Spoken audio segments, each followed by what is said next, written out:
everyone. Last weekly update. Sorry for the big snafu this morning. Just one more thing to add to the moving chaos. But here, I'm going to re-record it right now, obviously. It should work. I'm going to load it on both YouTube and video, so it should, or YouTube and Vimeo, so it should be up shortly. A couple things that I went over that I want to talk about in the update. This update shouldn't be too long, so I just want to give you a couple of last-minute things. First of all, the course evaluations. That should be the first thing that pops up on the modules. I did post a little video to show you how to actually access it, and because I'm the instructor, I can't actually show you the exactly how to get to it. I can show you where to go to locate it, but I can't actually access an example. It'll make sense once you watch a little video. You'll see a little link. Just click on that, and then you begin the eval like you normally would for a face-to-face class. So if you could, please take the time to do that. And I'm offering you an extra day of work. That's not the way I want to pitch this. I'm giving you an extra day to work on your paper. I can't see who took the actual evaluations, but I can see a percentage of how many people have taken them. So if we get 85% of you taking this by Thursday evening, then I will give you an extra day to work on your paper. So instead of it being due Saturday, it'll then be due Sunday. Just don't tell the university, because I'm not supposed to do that. Extend the papers, because technically the semester ends Saturday, but our grades aren't due for a couple days. So if we get 85% of everybody in the class taking that survey, then you will have until Sunday. So a little bit of, what should we say, a little bit of peer pressure, or what's the right fallacy I'm looking for? You know it. You just all did this. Appeal to popularity, appeal to the masses, right? Okay, so we'll do that. So go ahead and take that. Again, be honest. I don't see them until well after grades are due. They're completely anonymous, so you won't be tied to them by any means. And I do take them really serious, as does the university, and this is a really great thing as a student that you should take advantage of to help not only the university figure out what types of classes to teach, who they want to teach them, but also so you can give some feedback and that'll help future students. So that'll be really good. So do that first. Second of all, I want to talk about paper 2 and say that it was really awesome. I said this in an email last week, but I just want to reinforce that you guys did a really great job writing paper 2. It was just really, as a writing professor, it's awesome to read really great writing. And the thing that I noticed, in nearly every paper was that you were writing as if you were talking to me. You really took ownership of what you were writing. You said, you experienced it, you figured out what was happening, and you told me what happened. And that's something that I want to encourage you to do as you move on beyond this class into other writing classes and then even into the professional world, that you focus on how you want to say something to somebody, just as if you were having a conversation with them. It's much easier to explain something if you can just talk through it, and that's what you did, and it worked really well in this paper. So that's a skill that you can use, continuing on for writing for the rest of your life, really. Wherever your professional aspirations take you, that's something to keep in mind. To get rid of the jargon, get rid of the $1,000,000 words, and just say what you want to say, in the simplest way possible, because that's going to be the most easiest way you can communicate it. So really great job again on that. And then for paper 3, 2 things. One, I want to talk about the sample that's posted that I sent to you last night. And then 2, I want to just briefly go through the steps one more time. Okay, so for the sample, I want to let you know it's a little bit different of a paper than I assigned for our class. They were not using, the class that was assigned for was not using the textbook that we have. So they weren't using the search formula. And so that's where the summaries are a little bit different. You're not going to see the different parts of the summary that I'm asking you to do for our paper, but you do get a sense of what the summary should look like. A very short, succinct, tell me what this is about, why is it important, what are people saying about it, that sort of thing. So you'll get the idea of what's the length of the summary, or what the summary should look like in the sample. And then for the informative paper, it's very similar to what you're doing. Again, the topics are a little bit different. The sample, I think, the student wrote on, I think it was Alzheimer's. Of course, strangely, I can't remember, and it's probably on Alzheimer's. No pun intended, well, maybe pun intended, I don't know. Anyway, so it's written on a topic that most people are familiar with, or at least have heard something about, but don't really know too many details about it. So it's your job as a writer to teach them about it. So you'll see in the Alzheimer's example about how the student actually took time to explain, this is what it is, this is what we think we know it is, this is who's researching it, this is what's going on in the field right now, who's talking about it, that sort of thing. So that's up there for you, and that's exactly what I want you to do for your informative part, is to go through, tell me who it is, tell me what it's about, who's talking about it, who's researching it, maybe there's an interesting fact that you want to share with somebody. Basically have a conversation with somebody. If you were to say, oh, you know what, I'm writing on conspiracy theories, and you were to talk to your roommate about it, what would you tell your roommate, about all the stuff that you were learning about conspiracy theories? You might have a bunch of different, facts because you've been learning about it, and that your roommate might not know because they haven't been focusing on it like you have. So that's the sample. Now let's talk about the paper itself. I've received several emails about how the paper should be set up. What I want you to do is there are two, it says on the assignment sheet 3 parts. One is gathering sources, but that doesn't count in the page count. So you're going to get your sources for part 1. Part 2 will be actually writing those 150 to 200 word summaries for each source that you find. So you find 5 sources, about 150 to 200 words each. So that's not really a page count, but that's just, a word count per summary. So you have that part. And then part 3 is the actual informative summary. Now this is a 3-page informative summary. So they're 2 separate page counts. You can put them in one Word document, but they're 2 different requirements, if that makes sense. So you have on this side, you have the 5 summaries, and then following that, you would have the 3 pages of informative summary talking about these 5. Good?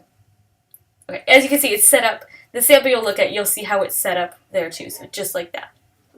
Okay, so what you're going to do for this one is you're going to explore, again, the acronym SEARCH is really a little funny. Ugh, I don't come up with these things. Again, just what we were saying, say it how you want to talk about it instead of how you think you want it to sound for somebody. What I want you to do is you're going to state the claim. What are they talking about? What's the argument? Let's pick an example. Let's talk about vampires. That's not one of the ones you could choose from, but let's just use that for our sample. So vampires, what would be the claim? Let's say you're looking at Bram Stoker's Dracula from, the 1800s. You could say, well, in this book, Bram Stoker, the author, says, vampires are kind of freaky. You can ward them off with a crucifix, holy water, daylight, garlic. They are meant to be frightening. You have those claims. Then what you want to do is you want to say, okay, well, what do I know about this that I can validate? Or excuse me, this is where your creativeness kicks in. I'm sorry. You have to figure out, okay, how am I going to what's the right word? Let me look. Give me a second. I'm not going too far, class. Hold on. I should have my book with me. Okay, I don't have my book with me. Moving day casualty. Please hold for a second. I'm still here. I just had to look for something. Wait for it. Paper descriptions. I'm getting there. Paper descriptions. Sorry, guys. Little.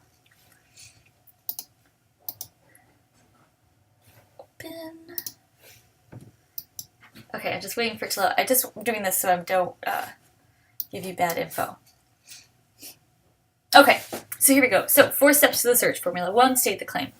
Bram Stoker, the author of Dracula, says, we kind of infer that he thinks that vampires are like freaky, they're scary, they're like these dark creatures that you really don't want to be around.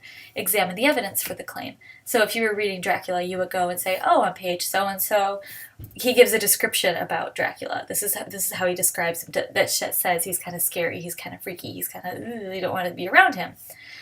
Then, part 3 of the search formula, step 3, I should say, consider alternative hypotheses. This is where your creative juices kick in. This is where I want you to say, okay, well, I know, false dilemma. I know that if we see only 2 choices, but there are actually 3 or 4, I know what that means. I know that there's something else out there. and this is your chance to find out what that something else is. So you can say, consider alternative hypotheses. Well, here Bram Stoker only tells us that, Dracula as a vampire is scary, he's kind of freaky, he's, dark, and you don't want to be around him. However, an alternative hypothesis would be, well, we now see vampires all the time in pop culture. Think about Twilight, think about Vampire Diaries, think about Buffy the Vampire Slayer. We see these different types of vampires, and they're presented very differently. So your alternative hypotheses might be, well, today we've reimagined them, and they're kind of friendly. Or maybe not friendly, but not as scary as the vampire in Bram Stoker's Dracula. Somebody asked, and I can't remember, I'm sorry, I'll give you a shout out, I can't remember who asked me, said how many alternative hypotheses do we need to have? You only need a minimum of one. If you only want to use one, fine with me. If you feel like you want to add a couple more, that's great too, but you're not obligated to do that. So you only need one alternative hypothesis. Another example of an alternative hypothesis for the vampire would be, well, they don't exist. You might say, there's all these fictional examples of vampires, but do we have any actual proof of vampires actually existing? No. So that could be another alternative hypothesis. And then finally, you're going to rate according to the criteria of adequacy each hypothesis. Again, a stupid acronym that they came up with. But what I want you to think about with this one is for you to say, well, is it valid or is it invalid?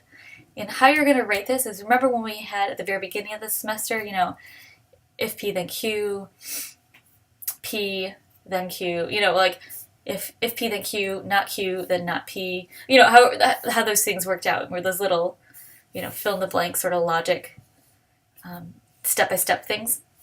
That's what you're going to think about for this. So you could say, okay, according to the criteria of accuracy, each hypothesis. Okay, so my new hypothesis is, well, or one of my alternative hypotheses are, well, vampires now are kind of more approachable. They're not really scary. How can I explain this? Well, we see it everywhere. One of the examples is like simplicity. So you could say the easiest way to explain this would be, well, Twilight's everywhere. It's become very, very popular. That shows that it's actually taking hold. Like we are actually buying into and being persuaded by the idea that vampires are actually approachable or friendly creatures.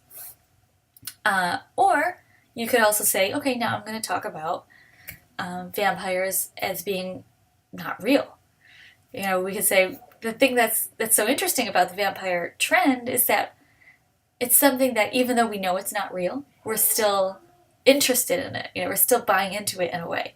So why is that? So we could say, well, timeliness. It's something about it that it still kind of freaks us out a little bit. Even if we've made these creatures a little bit more approachable, they're still frightening in a way. So there are a couple different ways of approaching that. So you just have to use your creative juices to come up with the other examples that are not displayed to you. Again, false dilemma. There are other things out there. You have to figure out what those other things out there. And then try to examine those other things out there and figure out why or why not that they are, why they are or why they are not valid. And then that's what your search formula is. Does that make sense? I don't hear any responses. I'm guessing I'm going to get a couple emails, and that's completely fine with me. Please email away. That's what I'm here for. And then finally, the informative essay. You are going to write a 3-page informative essay about what you learned. So you have those 5 sources that you just... I want 5 sources. 5. If I can count. 5 sources. So you have all your research done. All you do is you take those 5 sources that you've already looked up, use those to teach somebody about your topic. So say you and I were talking, and you're like, hey, I'm writing about homeopathy, and I'm like, oh, I kind of know what that means. I kind of don't. Can you tell me a little bit more? You would say, oh, this is what it is based on this source. This is how they described it. Based on this other source, this is the way it's presented in the media. Based on source number 4, so-and-so is the main researcher in the field. And then finally, here's an interesting fact you might consider. for thinking about homeopathy. So then you're done. You just have those teeny tiny sections, and all those questions or all those little statements are in the paper description itself under Part 3, Informative Essay. So you can break them down into chunks and think of it that way.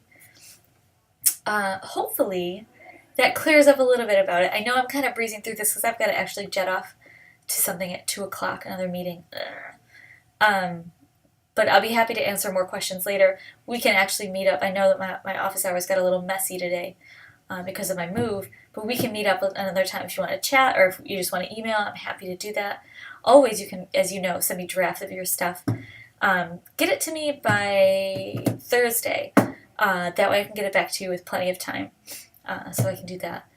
Otherwise, that's it. That's the semester. I don't even know you guys. I'm kind of sad.